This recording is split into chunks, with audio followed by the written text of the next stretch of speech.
Hello and welcome to Clearview News Desk. We're reaching you live from Nigeria's capital city, Abuja. I am Florence Joshua with these and more. We are starting the news on a lighter but a breathtaking note, as a Nigerian man known as Young C has spent 23 hours buried alive in a coffin as part of a daring challenge. Providing updates on his Instagram account, he assured his followers of his well-being even though he is dehydrated. Young C began the challenge on Wednesday, aiming to be buried alive for 24 hours. He had earlier shared a video to debunk any suspicions of a hoax and announced plans to live stream his experience from the coffin at night and share a video from inside the coffin, demonstrating that his camera and lights were still operational and expressed his unwavering determination to successfully complete the challenge.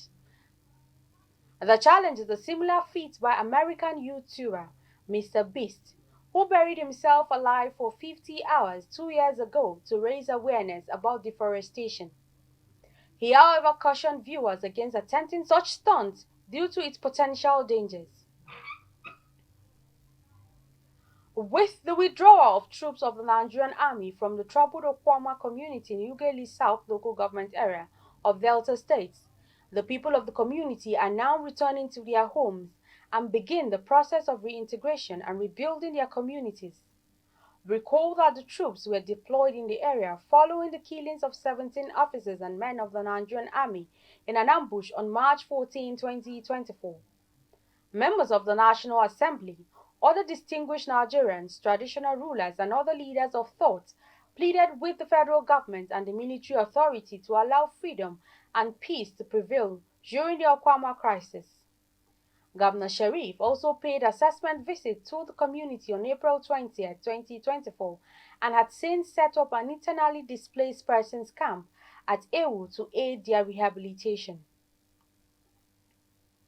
A member of the House of Representatives from Borno State, Ahmed Jaha, has called on the federal government to recruit military mercenaries to address the security issues in the country.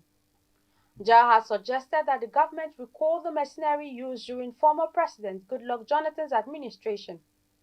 The lawmaker, who represents the Chibok-Damboa-Goza constituency, made this appeal on Tuesday during a plenary session where Ginger presented a motion on insecurity.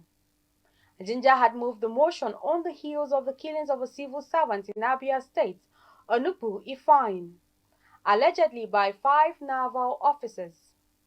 Jah had emphasized that security agencies across the country have failed to protect Nigerians despite the allocation of 19 trillion naira to security-related agencies.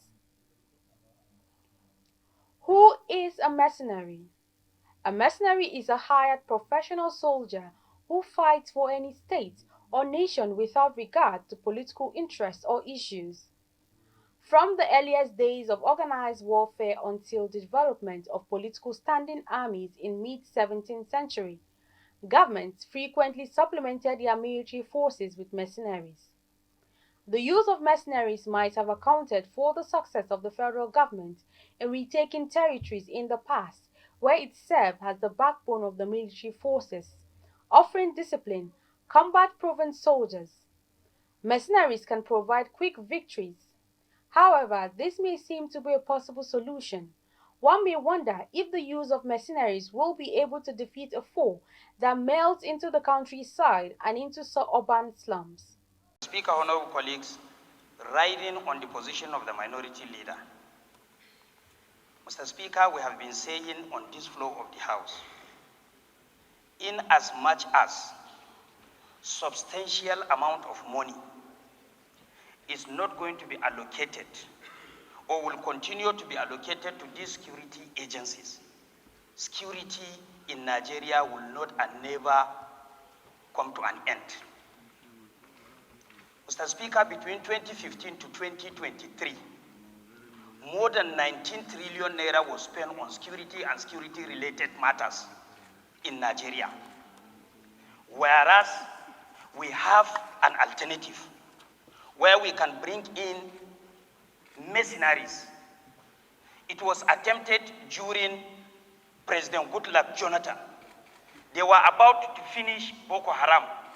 And later on, the new president was convinced and removed them out of the country, and the insecurity keep on escalating to northern Nigeria, particularly in the northern central part of the country and to the northwest.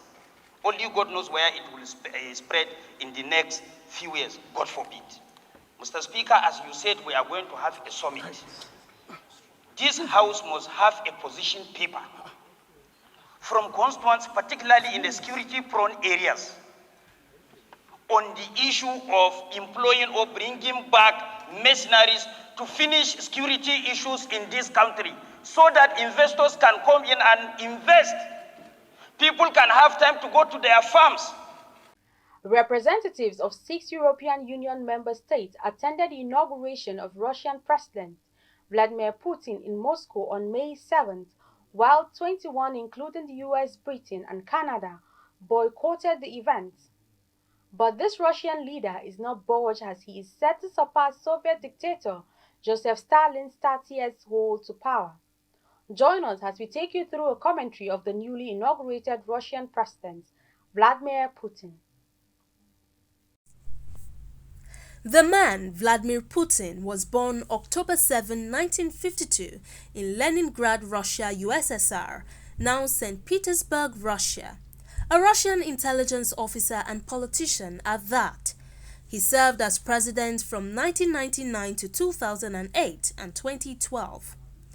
One of the 21st century's most influential leaders, Putin has shaped his country's political landscape for decades with a mix of strategic maneuvers, military aggression against Russia's neighbors, and controversial policies.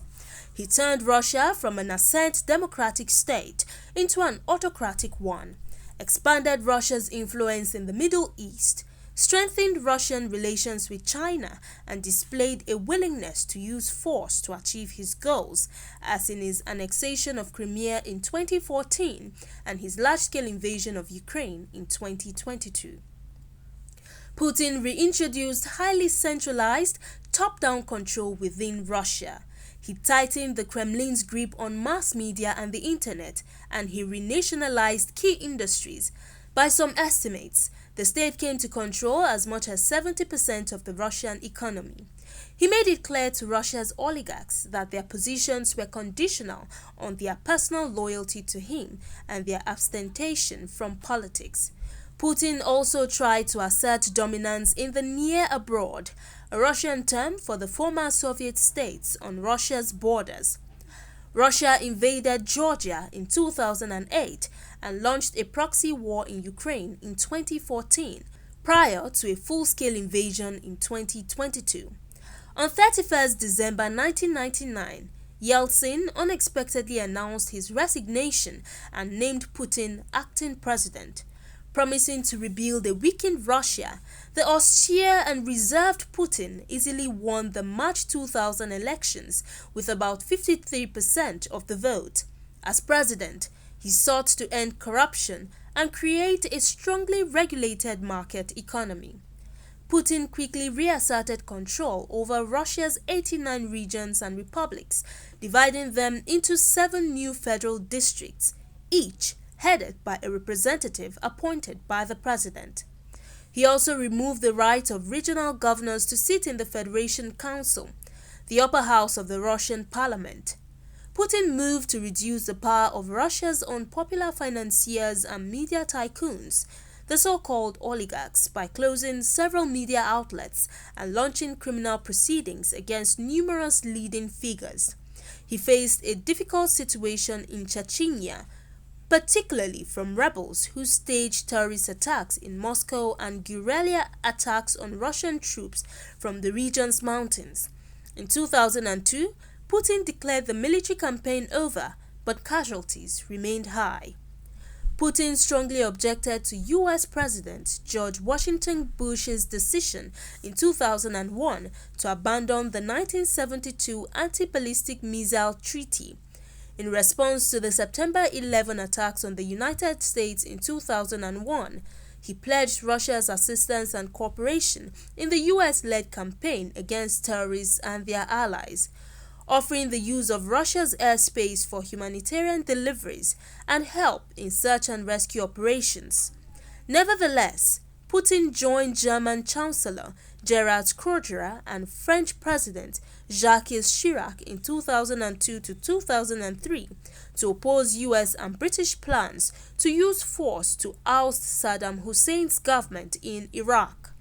Overseeing an economy that enjoyed growth after a prolonged recession in the 1990s, Putin was easily re-elected in March 2004. In parliamentary elections in December 2007, Putin's party, United Russia, won an overwhelming majority of seats.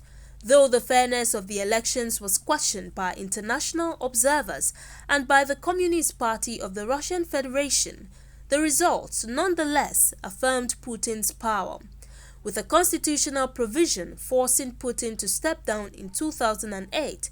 He chose Dmitry Medvedev as his successor. The list is endless. The 71-year-old Putin took the presidential oath of office in an ornate ceremony in Moscow's Grand Kremlin Palace, attended by senior Russian politicians and other dignitaries. Though noticeably absent were representatives from the United States, Britain, Canada, and most European Union members. Putin, who has ruled as either president or prime minister since 2000, is said to surpass Soviet dictator Joseph Stalin's nearly 30-year reign by the end of his new term to become the longest-serving Russian leader in more than 2 centuries.